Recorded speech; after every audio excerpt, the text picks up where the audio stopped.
25 ივნისი მეზღვაურთა საერთაშორისო დღეა. თარიღი ბათუმის საზღვაო ნავსადგურში საზეიმოდ აღნიშნეს.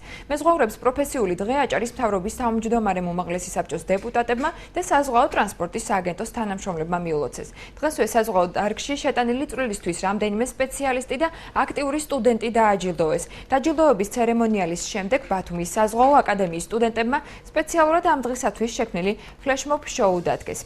შეხვედრის ორგანიზატორებმა ღონისძიების ბოლოს დაღუპულ კოლეგებს წუთიერი დუმილით პატივი მიაგეს და სიმბოლურად ზღვაში ყვავილების გვირგვინი ჩაუშვეს. საერთაშორისო საზღვაო ორგანიზაციის დადგენილებით 25 ივნისი მეზღვაურთა საერთაშორისო დღედ 2011 წლიდან გამოცხადდა.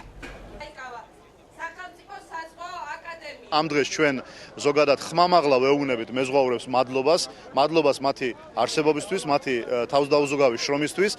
მეზღვაურები სპეციალური ხალხი, განსაკუთრებული ხალხია, მათი პროფესია არის განსაკუთრებული, საკმაოდ საინტერესო, მაღალ ანაზღაურებადი და ჩვენი ქვეყნისთვის, ჩვენი ქვეყნის ეკონომიკური გაზრდებისთვის ძალიან მნიშვნელოვანია, რაც უფრო მეტი მეზღვაური იქნება ჩვენს ქვეყანაში. მეზღვაური ვარ 67 წლიდან, ასე რომ სოლიდური სტაჟი მაქვს.